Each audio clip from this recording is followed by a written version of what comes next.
one of the same thing, I think, Ali. You're sounding in fine form, Granny. Good to hear from you both. We will be back at Home Park before kick-off at 7:45, and it's time now for Franny to go and get himself a cup of tea, get settled ahead of commentary there at 7:45. But there is a choice of listening this evening on Sports Extra and BBC Sounds from 7:40. There's full commentary of all Premier League clash between Fulham and Tottenham. Our reporter John Hunt is there for us, as is former Fulham and Liverpool midfielder Ray Houghton, who's part of our Sports Extra coverage this evening. Good evening to both of you. John, how do they line up? Hi, Kelly. Yes, good evening to you. From Thameside here in West London. It's overcast, but it's really, really mild. That walk from Hammersmith Station really works up a little bit of a sweat. But anyway, Fulham, 6 changes. Of course, Marco Silva not allowed to be on the touchline tonight after that flurry of yellow cards. 6 changes. The defence mostly the same as last time, that 2-2 draw at Arsenal. Tete, Diop and Robinson maintain their places, joined by Tim Ream. Tom Cairney starts tonight, and so too does Adama Traore. So they're then the main changes amongst the 6 for Fulham. Ange Postecoglou's made 9 changes for Tottenham. Only Richarlison and Mickey van der Ven hold their places after that victory against Bournemouth at the weekend. Interesting in Tottenham's lineup, Manor Solomon, the Israeli, who used to be at Fulham, he'll be itching to get at his old team this evening. Yeah, and he can be so effective if he does come on for Tottenham in this game. Ray, it's going to be a really interesting one, this, with all the changes to that Tottenham side. Do you think that Ange Postecoglou is sticking with Richarlison just to get some confidence into him? Because he looks like a player who's very tense at the moment. Well, all the cameras are certainly on him at the moment here in the stadium, for good reason. You know, he came to the club for big money, struggled to get into the starting 11. With Harry Kane moving on, it's an opportunity for him, and he just looks out of sorts at the moment. You never look at him and think he's not putting in 100% attitude and commitment. It's just in front of goal. He's just lost his way slightly, but I think it's a good chance for Tottenham tonight against the Fulham side who's made plenty of changes as well. I think a club like Tottenham, they eye this competition. This is the sort of competition their fans want them. They put a strong team out and try to get to a final. Last trophy they won was this in 2008. Just shows you how long ago and how starved they've been of success at the club. Been in finals, haven't quite got over the line. I think tonight in a London derby against a Fulham side whose priorities for me is staying in the division. I think that's what they'll be looking at, trying to improve upon what they did last season, which will be difficult with Mitrovic leaving. You're wondering who's going to score the goals from. So it's an intriguing game. The stadium is in fantastic order. The pitch is absolutely beautiful. And you're going to get 2 teams that are going to be very competitive to try and get through to the next round. Yeah, like as you say with Fulham, they will have to keep one eye over their shoulders, even though they got that really good result against Arsenal at the weekend. But for Tottenham, as you said, 1, they always have their eye on cup competitions, and 2, they've got a new manager. They've got Ange Postecoglou, whose every word seems to be dripping in positivity, and you feel like this would be a perfect start to the first season under him, would be at least to progress in this tournament and give themselves a chance of winning silverware. Well, that's what the fans want. I can assure you that. They're very happy with what they've seen so far. You know, he's picked up 7 points out of 9 through the first one against Brentford. Very good victory over Man United. And an excellent victory at the weekend away at Bournemouth. Not easy to go there and pick up 3 points, but they did. Kept a clean sheet as well. So they're looking like a side that's really, know what the manager wants, his work ethic, the way he wants them to play, the ball bought into it. We mentioned earlier, Kelly, as well, the fact that they've lost one of the best strikers of world football in Harry Kane. That's an adversity for them. They've got to get over that. They've got to find goals from other areas of the field. They seem to have worked that out.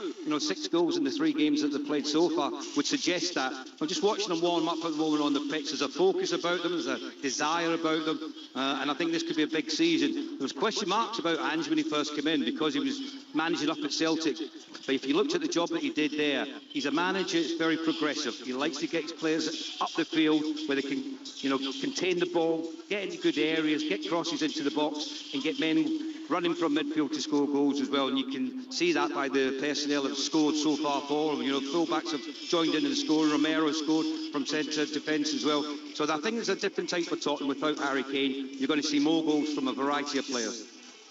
And that's what they'll be hoping for this evening against Fulham. But as you said, Ange Ball has certainly gripped North London. And it's going to be interesting to see, even with 9 changes, if Tottenham can still keep that style of football up, because that's what's been entertaining the Tottenham fans. As for Fulham as well, as you said, it's sort of less of a priority for them. They do make a few changes, but there's an opportunity that they're going to come up against their former player, Manor Solomon, who's made a couple of big appearances off the bench for Fulham in his time there. What are you expecting from them in terms of performance tonight, Ray? Yeah, well, I'll tell you what, I was hugely impressed with the weekend against. I watched the game, Kelly, and listen, they know when you play against Arsenal, you play against Liverpool, Manchester City, the top side, you're not going to have much possession of the ball, but it's about how you defend as a unit. And I thought they'd done that exceptionally well. Even when they went down to 10 men, there was a resourcefulness about them where they just sat in positions, they waited, they were patient, they got the one or two opportunities. Obviously, they got the equaliser, and they could have went on to win it. Fiore went through.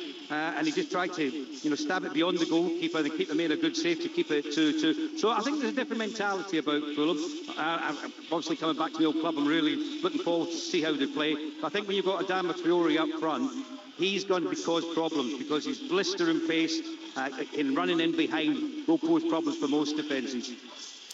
Thank you very much for now, Ray. Thank you to John Hunt as well, and we'll be back there should any goals go in, and you can listen to it, remember, on Sports Extra. And while Fulham are dealing with life post Alexander Mitrovic, who's got his move away, they have today completed the signing of Leicester defender Timothy Castagna on a 4-year deal.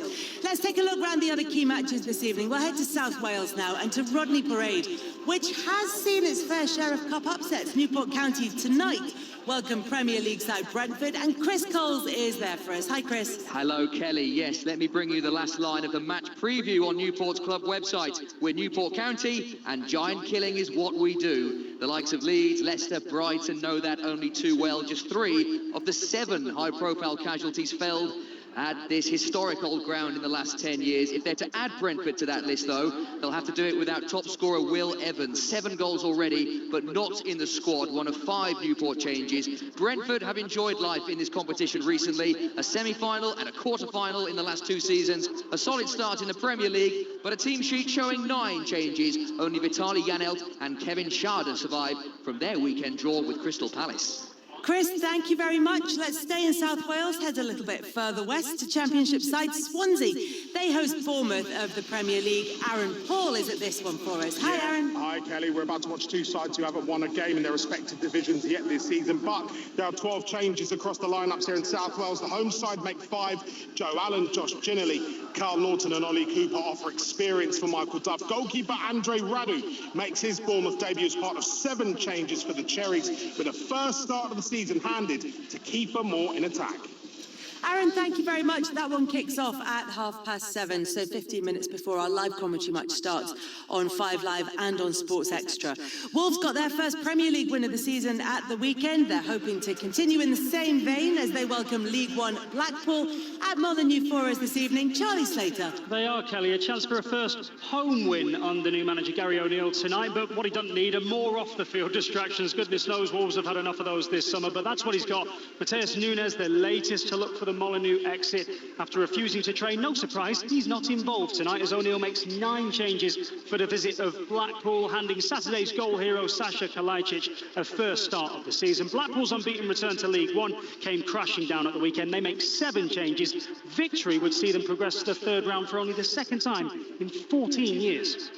Charlie, thank you very much. Newly promoted Luton Town, yet to pick up a point in the Premier League, yet to play at home in the Premier League, but they're at home tonight against Gillingham, who've only lost 1 game in League Two so far this season.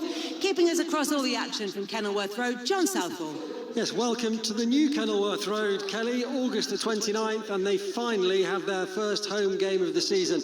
Now, if you know your Kenilworth Road, the stand that had all those executive boxes running the length of the pitch has been knocked down, and the new Bobber stand has emerged. We're sitting on the gantry above it, not a pillar to be seen, which is novel here. 75% of it will be open tonight ahead of the West Ham game on Friday. They are still painting parts of the ground. There's a real whiff of paint in the press room. Some of the walls are still wet. As for the game itself, Luton, with 2 Premier League defeats, make 8 changes. Tim Krul, Chinozie Ogbonne and Jacob Brown make their debuts. Gillingham, second in League Two, makes 6 changes. They won at Brentford in this competition last season and will be looking for that repeat tonight. Thank you very much for that, John. Sheffield Wednesday finding life in the Championship tough after losing all of their games so far this season. Can they get a victory tonight? They face League Two's Mansfield Town. Naz Premji. Evening, Kelly. Welcome to Hillsborough, where the spectre of a Carabao Cup set is very much alive. Mansfield magical in League Two, unbeaten so far. Wednesday woeful, bottom of the Championship. This has all the hallmarks of David very much getting the better of Goliath. Xisco Munoz under pressure already here. Has made 8 changes to the team that lost at Cardiff. Wednesday skipper Barry Bannon, one of 3 survivors from the weekend. Nigel Clough Staggs changed 3. Former Wednesday defender Aidan Flint skippering the visitors tonight, exactly 3 months on from being in the squad at Wembley that won the League One playoff final. Thank you, Naz. Leicester, currently top of the Championship. Tonight they're off to League Two side Tranmere. At Prenton Park, it's Betty Glover. Good evening, Kelly. The first time the two sides have met in the competition since the final in 2000. Leicester won that 2-1 at Wembley, but one guy that will remember that pretty well is Tranmere's keeper Joe Murphy. What a story this is. He played in that final 23 years ago when he was just 18. He's 42 now, and he starts tonight. He's described it all as a little bit surreal. Now, his side have endured a difficult start to their season. They've only won 1 of their first 5 league games. They're going to be up against it against the Leicester City side. You come into this on the back of 4 straight league wins. They've made 6 changes, which includes a first start for Cesare Cazadei on loan from Chelsea, and Jamie Vardy starts up front and captains the side. Betty, thank you. League One side Bolton host a Middlesbrough side who are yet to get a win in the Championship this season. Good evening, Rob Law. Really looking forward to this one, Kelly. Bolton will fancy their chances tonight against Michael Carrick's Middlesbrough, who have had an underwhelming start to their campaign. The last time these two sides met in this competition, it was in the final some 19 years ago as Borough lifted the first and only major trophy in their history. Ian Evatt makes 7 changes from the weekend's draw at Burton Albion. Dion Charles keeps his place after signing a new contract. As for Michael Carrick, just 7 changes following their 4-2 defeat at West Brom. New striker Emmanuel Latte-Lath keeps his place after scoring his first goal for the club on Saturday. Rob, thank you very much. And in the 8 o'clock kickoff, Leeds, fresh from that 7-goal thriller against Ipswich at the weekend, will be looking for a win at League Two side Salford. Lee Blakeman is at the Peninsula Stadium for us. Hi, Lee. Hi, Kelly. Mixed form for Salford and Leeds coming into tonight, with both managing just the 1 league win so far. This is Salford's joint best run in this competition, though, beating Preston on penalties in the last round to get here.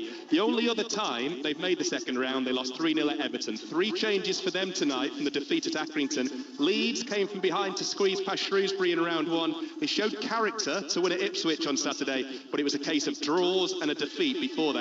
They make 6 changes from the weekend, with Strauch, Nonto, Gray, Ampadu and Rutter the 5 to stay in. And alongside Lee, former Leeds defender Alex Bruce. Alex, there's a little bit of extra spice in this one, as people will know, because of the Salford-Manchester United connection taking on Leeds United. It just gives it a little bit of extra interest. Hello, Kelly. Yes, it certainly does. Obviously, the little bit of Manchester United connection. I saw Gary Neville before walking along the touchline. I said, have you got your tin hat ready? Because he might be getting a bit tonight, and he's fully expecting a little bit. So all good. No, as far as the game itself is concerned, Leeds haven't had the best of starts to life in the Championship, but it was a big win against Ipswich at the weekend. So they'll be looking to just keep up that momentum tonight. Yes, absolutely. As you said, To get the first win, I'm sure they'll be pleased with that, and it was a good place to get a win. Obviously, Ipswich have been doing really well in the Championship. They've took to life really well. So to go down there and get 3 points, they'll be looking to build on that tonight, and it gives a few players. I think there's 6 changes in the Leeds starting lineup, so it gives a few opportunities for players who haven't played much so far this season to stake a claim in the starting 11. And of course, Salford will be looking at those changes and thinking that might just give them an increased chance of getting a result against them. What do you think Salford have got to do tonight, Alex? I think they've just got to go and play as well as they possibly can and hope Leeds have a little bit of an off day. I've seen Salford a few times this season. I was here on Saturday against Accrington, and it was a poor performance, so they need to be better than they were at the weekend. They need to start the game well and get on the front foot, and if they can do that, there's always a chance in a cup tie. Thank you very much to Alex Bruce and to Lee Blakeman. They're watching Salford against Leeds in the EFL Cup second round, and we're going to keep you across everything that's happening in those second round matches this evening. We've got a commentary match here on 5 Live Sport. You'll be able to listen to Plymouth against Crystal Palace at 7:45. At the same time on Sports Extra, it is Fulham against Tottenham, but it's not all about the football today. It's a really busy day of sport. It's day 2 of the US Open at Flushing Meadows. It's a bit of a brick fest. Andy Murray is about to go for his 200th match win at Grand Slams, and Cameron Norrie is on court right now, Russell Fuller. Yes, for Murray it would be a 49th win at the US Open, where he won the title in 2012, Kelly. He's up against Corentin Moutet. They'll be walking out onto court in around about 5 minutes. Moutet did reach the 4th round last year. He's 72 in the world, hasn't beaten a top 50 player so far this season. And Murray, even though he's not hit the very heights, has had a lot of wins. His concern is that he had a small tear in his stomach muscle when he was playing in Toronto 2.5 weeks ago. And even though that's healed, he's not been able to play a match since and had to stop serving for a week. So that will be his biggest concern heading into the match. As for Cameron Norrie, a man who's lost 4 matches in a row, just wanting to taste victory again, and a good draw against Alexander Shevchenko, playing in just his 3rd Grand Slam.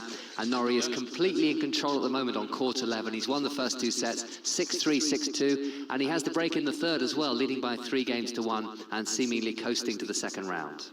And Katie Bolter already through.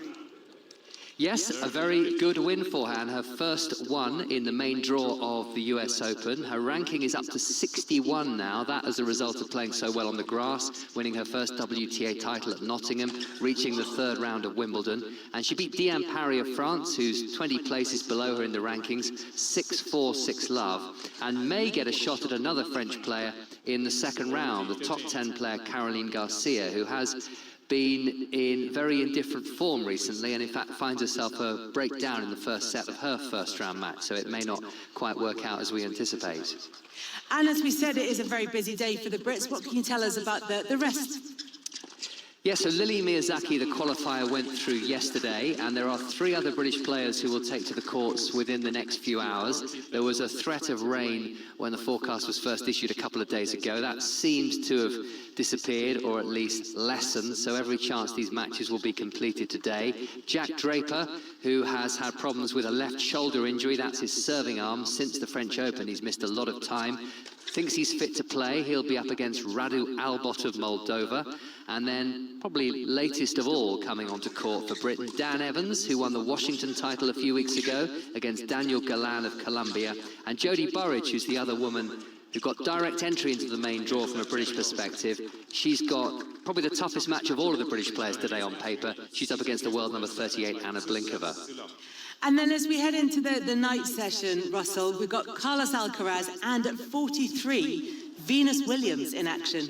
Yes, only 2 women have ever won a US Open match after turning 43, Kelly. So that is Venus Williams' challenge today as she plays Greet Minnen, the qualifier, and a player just inside the top 100. But yes, at 43, and having played sparingly over the last couple of years, really because of injury problems, it's tough for Venus Williams. You do think that she's capable of one really strong performance and certainly winning the match, but it's been hard for her to back that up. But I think if she gets the win tonight, then she won't worry too much about subsequent rounds. And then it'll be Carlos Alcaraz beginning the defence of his title, knowing he's going to lose his world number 1 ranking at the end of the fortnight, whatever happens, because Novak Djokovic only had to win 1 match here to be guaranteed of moving back into top spot after the US Open. He did that last night. Alcaraz will be hoping to win just as quickly against Dominic Koepfer of Germany.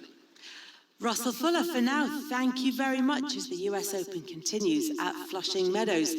Elsewhere, US captain Zach Johnson has announced his picks for next month's Ryder Cup. Our golf correspondent Ian Carter is with us. So the headline inclusions, Ian, an out-of-form Justin Thomas and Liv's Brooks Koepka. Yes, I think they're the selections that are going to command most attention, Kelly, undoubtedly. Justin Thomas didn't play well enough to make it into the playoffs, wasn't in the top 70 on the PGA Tour this year, missed the cut in 3 of 4 majors. Brooks Koepka, of course, defected to LIV, so wasn't able to pick up qualifying points playing in their 14 tournaments this season. but did finish runner-up at the Masters, did win the PGA Championship, and came within an inch of automatically qualifying. So certainly a player that the Americans would want in their side. Certainly that was the feeling of the 6 players who'd already qualified, and so therefore not a difficult decision for Zach Johnson to include him. Yeah, talking about not difficult decisions, there are 4 multiple major winners in that US team. Yeah, Jordan Spieth, Colin Morikawa, we've mentioned Brooks Koepka, now a 5 times major champion, and Justin Thomas, who is a 2-time PGA champion. Just the one rookie selected, that's Sam Burns. He won the WGC match play earlier in the year. He's big friends with the world #1 Scotty Scheffler, so a partnership in the making there. And the other wildcard selection today, Ricky Fowler, ranked 25 in the world, a resurgent figure, challenged at the US Open, and he brings masses of experience and, again, chemistry to the American locker room. And Ian, you've spoken to Zach Johnson. Yes, and he seemed very, very composed in terms of the lineup that he has managed to assemble. Of course, this is the first American Ryder Cup team to be announced in the era of Live Golf and all of the fracturing of the game that has gone on throughout this year. When we spoke, the first topic of discussion was his selection of Justin Thomas. There's certain individuals that I think are built for it, made for it, kind of wired that way, and he would be at the top of my list as far as just what it requires, what it demands out of you. I'm not suggesting that others don't want to be there or frankly don't deserve to be there, but JT is one that has always relished these opportunities, has always showed that his best golf comes out in this arena, and when it comes to these difficult places, I want gentlemen that complement the team room, and individuals that are kind of built like me, where they're comfortable in the uncomfortable, and I think JT is just that. Was it tough to pick a live player in Brooks Koepka? Brooks is one guy that I've had numerous talks with, great, candid, honest talks. Again, he's built for this. I mean, his record shows that. But in full transparency, no. I mean, the guys wanted him. He adds flexibility. A lot of guys want to play with him. And the way we see it is that he basically qualified for this team without qualifying for the team. And we're talking about $29,000. And you add elevated events in there, you know, it was difficult. So it was probably a lip out, you know, or a lip in on maybe for him that could have earned the spot. He wanted to earn his way on this team, and he has voiced that to me numerous times. But at the same time, we know who he is, we know what he's made of, and we know that he makes our Team USA that much stronger. 2 years ago, Dustin Johnson won 5 points out of 5. Bryson DeChambeau was a big star in a record-breaking winning team. Patrick Reed has been Captain America for the United States. They've obviously not been selected. Did you contact them to explain their omission? I mean, the short answer to that is no.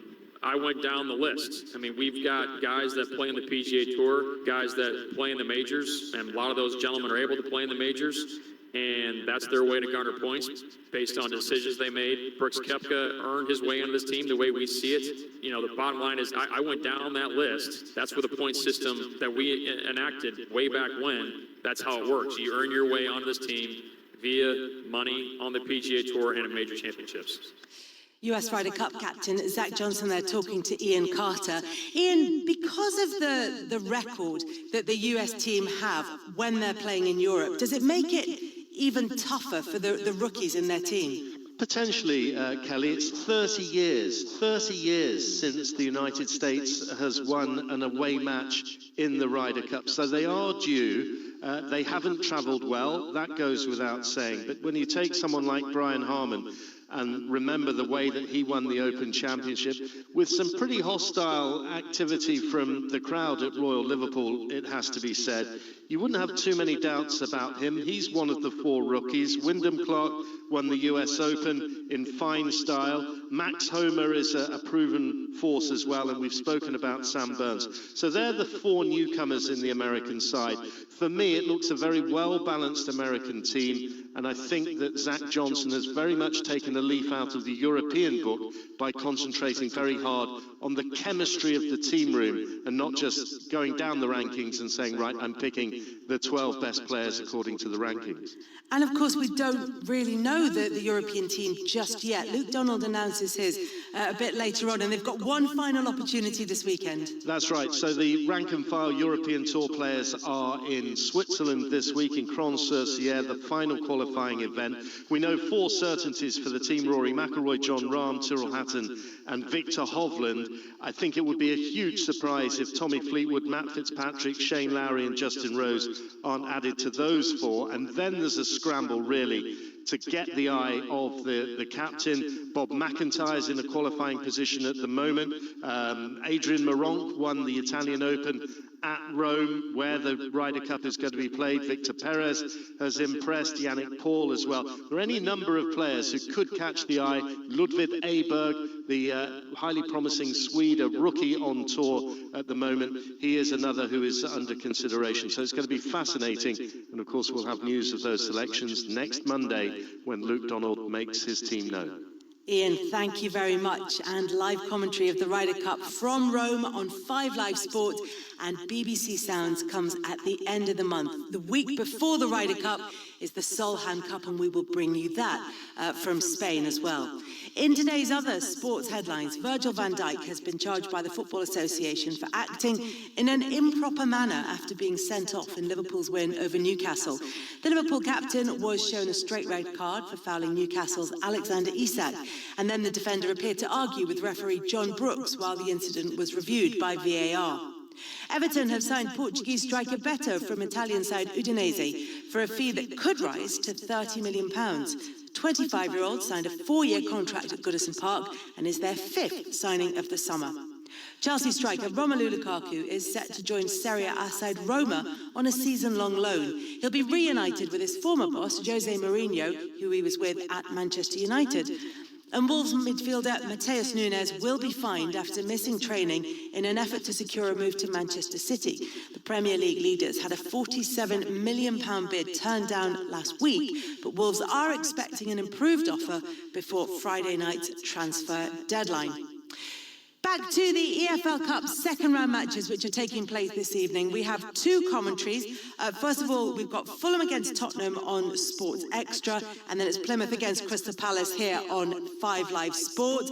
But kicking off at 7:30, the early kick-off this evening, is Swansea against Bournemouth. Here is Aaron Paul. Swansea 0, Bournemouth 0. Energetic start from the home side here. Swansea pressing and pushing Bournemouth into their own half. In other news, Sakir Starmer just sat in front of us on his holidays in Swansea with his family. He's enjoying a cool night in South Wales, where it is 0-0. Thank you very much for that, Aaron. They'll be hoping that the players will be labouring on the pitch. Don't forget, there is a choice of listening tonight on BBC Sounds and 5 Sports Extra. Commentary of Fulham against Tottenham on Sports Extra, and our feature game on 5 Live is at Home Park. Plymouth preparing to take on Crystal Palace. Our commentary team there are former Southampton fullback Francis Benali and Alistair Bruce Ball. Ali, let's do a quick recap of the team news. Yeah, atmosphere ramping up very nicely here at Home Park. You can see all the kids holding the giant green and white flags either side of the field, waving them furiously from side to side. Sprinklers spraying on the pitch as well. Loads of changes made by both managers, actually 9 changes for Plymouth. I wonder whether the home fans might be ever so slightly disappointed. Obviously, staying in the Championship is the be-all and end-all this season, but whether that slightly lessens the chances of the Cup upset and beating Crystal Palace this evening by making so many changes. Similar team to the one that actually beat Leyton Orient in the first round of this competition, but there are 7 changes for Crystal Palace. Jefferson Lerma starts, Odson Edward starts, Sam Johnston still in goal, but 7 changes in that Crystal Palace team. They won't have played together as a starting 11 very often, so maybe that might just give Plymouth a little edge. It might give Plymouth a little bit of an edge, and they'll be looking for every edge they can get against a Crystal Palace side that are so well-drilled, well-coached under Roy Hodgson. So, Franny, how did Plymouth start to try and break down Palace? I think that we saw, I was watching the highlight play of when they played Southampton here recently, and you could say sort of with Plymouth coming up from League One and Southampton being relegated, the newly relegated side from the Premier League, they did very well against Southampton here. The side, the supporters get behind them. Steve Schumacher's got, some good work he's doing with him. He's brought some good loan players coming in. There's some new signings as well that they've spent money on that will hopefully make a difference to them as well. And sort of with Whittaker and Ryan Hardy and Ballymumba, as a bit of a strike force. They were sort of looking good in the league games. I know there's going to be changes in this lineup, but yeah, it's one of those competitions, as Ali's just said, you know, they'll naturally want to do well in it, but very much the priority would be the championship for sure. Slightly selfishly, Kelly, from our point of view, I was actually really looking forward to watching that Plymouth front three. So Barley Mumba and Morgan Whitaker, both on loan last season, both back here again at the club this season. The goal Barley Mumba scored against Huddersfield on the opening weekend of the season was a bit like the Kaoru Matoma goal earlier in the season against, was it Wolves? His goal, you know, basically a pick-up from the halfway line, slalom your entire way through the defence and stick it in the back of the net. So they may well feature later on in the evening. Bit of a shame that some of those names aren't starting. We've already got our first goal of the evening at Swansea. Aaron Paul. Grimes has put Swansea ahead from the penalty spot. A corner that bobbled away was volleyed back into the area, caught the hand of a Bournemouth defender. Up stepped Grimes to fire past Andre Radu in the Cherries goal. Swansea 1, Bournemouth 0. Aaron, thank you very much. Of course, we're across all the goals as they go in this evening. We've got reporters at 10 games, including our 2 commentary matches this evening. Ali, just one other bit of news in relation to the game tonight. It's being reported that Dean Henderson will have a medical over the weekend after Man United agreed a deal with Palace for him. Does that seem like a good fit? Yeah, I mean, I think so. He's clearly someone who wants first-team Premier League football. He's shown what he can do in the Premier League with Sheffield United, first of all, and Nottingham Forest. Had his chance at Manchester United, has been there, you know, enough years to try and get into the first team. It was... trying to think which season, 2021 under Ole Gunnar Solskjaer, where he really got a proper run in the first team. But obviously David De Gea has been there for all that period. So fresh start for him. Sam Johnston's the regular keeper at Crystal Palace. He's going to have to try and displace him. He's another former Manchester United goalkeeper from back in the day, of course. So yeah, just a good strengthening of the squad for Crystal Palace. They've got a good keeper there. So Roy Hodgson busy working things out in the transfer market, also trying to focus on the game this evening against Plymouth. Franny, he's been saying this week, Roy Hodgson, you know, this is a balancing act for Crystal Palace. They don't want to send a full reserve team down there and get beaten by what he says himself is a very good Plymouth side. But if they're going to get a result, they have to play a good team. Is that something that Plymouth could exploit if maybe the Palace players just aren't quite focused 100%? Most definitely, Kelly. Yeah, we've heard the changes that Ali's mentioned for both lineups. You know, Plymouth Argyle and the players that they'll be missing, it will be a bit of a shame, but I would fully expect to see them come up at some stage. You know, they're leading scorers, but from Crystal Palace's point of view, yeah, most definitely. They've got to come down here. They've got to start right.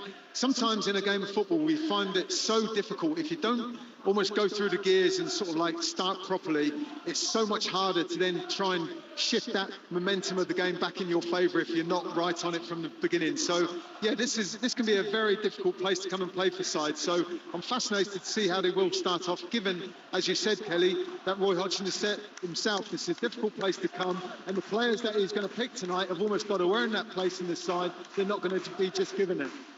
And it's sounding fantastic, Ali. There's going to be a huge reception. I'm sort of trusting you to keep an eye on when the players are going to come out and we can hand over to you properly. But I think we'll be able to tell. Yeah, no, you will be able to tell. John Akers, who's the local man who's sitting alongside me, has also reminded me that there's a song that will start up sometime soon, Kelly, that I think we'll recognise as well. The Janna song, I believe. So a Plymouth resident is known as a Janna. So we'll get a bit of that as well. Kelly, it's just brilliant for a night like tonight to see the stadium full, to feel this atmosphere. And in terms of the sort of colourful Tifo big banner, there's an enormous Argyle banner making its way down the opposite side of the stadium to us. We are Argyle, it reads, with the Mayflower crest from the club's badge emblazoned right at the top of it. And as you can probably tell, the teams are on their way out at Home Park. As predicted, we could hear that loud and clear. With you then for the EFL Cup second round match between Plymouth and Crystal Palace. It's Francis Benali and Alistair Bruce Ball. Thank you, Kelly. Welcome to Home Park. Everyone loud and proud down on the South Devon coast. Back in the Championship, playing some great football under Stephen Schumacher. Coming into this cup tie, actually, off the back of a couple of painful defeats. Lost 2-1 at home to Southampton and then 2-1 away to Birmingham. Both to late winners from the opposition in that game. but certainly not dampen the spirits ahead of this evening. The Plymouth team are out, looking mint, shall I say, in that very recognisable dark Plymouth green. Gold trimmings on the kit and the two sets of players just either side of the halfway line. The Plymouth players making their way down that line of Crystal Palace players, just exchanging the handshakes ahead of the game. 9 changes for Plymouth, 7 changes for Crystal Palace. Carabao Cup second round, 19 ties tonight. We'll keep you updated with all the scores. We've got reporters at 9 of the other games. We've got full commentary on Fulham, Tottenham over on Sports Extra, and we can tell you already that Swansea are leading Bournemouth by a goal to nil. So this is Championship against Premier League. There's the song we were telling you about, as well as the Crystal Palace players strip off the tracksuit tops. Let's get you through the 2 team lineups, and then we'll concentrate on this cup game we have ahead of us in this rocking atmosphere inside Home Park. So Plymouth's goalkeeper is Callum Burton. He's the number 2 at the moment. Michael Cooper, who's been so brilliant over the last couple of seasons, is out injured. Connor Hazard, signed from Celtic, has been the man in the league this season, but Callum Burton did a great job towards the end of the promotion-winning campaign last season. He's between the sticks. Kane Kessler-Hayden, one of the players on loan, a 20-year-old on loan from Aston Villa's impressed so far. He's in the back 4 alongside Dan Scarr, who's one of the 2 players that remain from the starting lineup against Birmingham at the weekend. And Julio Plegat-Suelo started out at Arsenal, joined Arsenal as a 16-year-old. First season at Plymouth. He starts in the back 4. Mikael Miller in there as well. Lewis Warrington's a young man in central midfield on loan from Everton. Luke Cundle, you've probably heard of. He was on loan at Swansea last season, on loan at Plymouth this season. He's in the midfield 3. Matt Butcher in there as well. Tyreek Wright and Callum Wright supporting Ben Waine, the New Zealander, up front, who scored both goals in the 2-0 win over Leyton Orient in the first round of this competition. Sam Johnston in goal for Crystal Palace, bedecked in bright orange all the way to our right. Nathaniel Klein, James Tompkins, Chris Richards, the American, Tyreek Mitchell, the back 4. Jairo Riedewald, Jefferson Lerma, recent signing from Bournemouth, and Nauru Ahamada, the Frenchman who joined in January. They're in the midfield. Odsonne Edouard, Jean-Philippe Mateta, and Jesrun Raksaki making only a 4th appearance for Crystal Palace, having scored 15 goals on loan at Charlton in League One last season. So we're underway. Plymouth all in dark green, playing from left to right in the first half, and Luke Cundle is onto the ball early. Mistake from Crystal Palace. They've given it away, but they've given it straight back to Palace again. Palace are in the white shirts, the light blue shorts and white socks, and James Tompkins, full of experience, clears the ball forward, and this suddenly breaks nicely for Ahamadu, who comes striding forward into the Plymouth half. Flicks it to his right with the right foot, and then a stinging shot from Jefferson Lerma goes straight to the back of Mateta, who blocks the effort, which may well have been on target. Ahamada on the ball again, so he's featured early on. He curls a pass out to the right-hand side. Palace looking to try and get a cross in from the right. Miller is back there, clears with his left foot for Plymouth. Up towards the centre-forward, Ben Waine. He chests it down. He's lost it. Tompkins takes his time and plays back into the Crystal Palace half. That is a lively start, Frank Benali. Certainly was, Ali, wasn't it? And not great to begin with from Palace, giving the ball away in the middle of their own half, and Plymouth Argyle unable to really capitalise on that, but then they've gone down the opposite end and looked quite dangerous, that initial shot, didn't it, if it hadn't have struck his teammate. But yeah, it's all of a sudden now it's what we probably expect in many ways. The Premier League side just taking control of the possession and knocking the ball around a little bit. But I think Plymouth Argyle and the supporters will be looking to get after this Crystal Palace team early on, just to see what they're all about. Tyreek Mitchell on the ball for the Premier League team, wide on the left, inside Plymouth territory, plays it back to Odsonne Edouard. Edouard playing just off Mateta so far this evening. Lerma floats it forward. Mateta flicks it on. It drops in the penalty area. Ahamad has made a run forward. Mitchell has followed it up. Little touch on the ball, and Plymouth rather desperately scramble that ball away, and it goes out for a throw-in to Palace. So the Vidi printer is up and running. 19 games in the second round of the League Cup tonight, the Carabao Cup, and all will finish this evening. There's no extra time. If it's level after 90 minutes, we are straight into penalty shootouts. So it could certainly be a dramatic evening on 5 Live and BBC Sounds. Roy Hodgson yet to appear during the game from the dugout. Stephen Schumacher I can see, though, in a black hooded top, hands tucked deep in pockets, black trousers, as Palace play again inside the Plymouth half, and the ball comes infield, and it's laid back towards the halfway line. There's Riedewald, now in his 7th season at Crystal Palace, the Dutchman, left-footed ball, chipping one up towards Mateta, but he's never going to win that header. Kundal gets a little touch in the midfield, plays it back to Butcher. Butcher to his left-hand side as Miller tries to make ground. I think he just ran that over the touchline. He did. Yeah, assistant referee says throw in to Crystal Palace. So Plymouth 0, Palace 0, 3 minutes played. With all these changes, Ali, I think, for both sides, managers want to see a reaction. Clearly, there's a job to be done here tonight to progress through to the next round. But from the players' perspective, the individuals, there's a lot of players that aren't figuring in the regular starting lineups for both managers. So, there's something that they've got to prove themselves out here in a games like this, where they can impress the manager and say, look, this is what I've just done in the cup tie. Consider me for the league games. Plymouth have a home game against Blackburn on Saturday. Crystal Palace at home to Wolves. Then the international break is on the way. Touch and turn from Mateta. Good football from Palace. There was a foul in the build-up, but they're allowed to continue. That's Raksaki, who started wide on the right for Palace in this game. Looking forward to watching a bit of him, just 20 years old. And I can see that Bradford won up away to Wrexham. 2 League Two teams going head-to-head in the second round of the League Cup this evening. Tyler Smith's penalty has Bradford in front. Goal at Luton early on. John Southall. 2 minutes in, Luton 1, Gillingham 0 on his full debut. Jacob Brown on the left of the area planted the ball into the bottom right-hand corner. Luton 1, Gillingham 0. Do you want some good news, John? Go on. Stoke 1, Rotherham 0. Oh, Jacob Brown, of course, former Stoke as well. Wouter Berger. Oh, Jacob Brown, Jacob Brown, your man, yeah. Wouter Berger scored for Stoke. Well, he started very well, actually. He's a good player. There we go, then. Well, he started well tonight because it's taken him 2 minutes and he scored the goal. So those are the goals going in so far. We are 4.5 minutes in at Home Park. We're watching Plymouth against Crystal Palace. And at the moment, it is 0-0.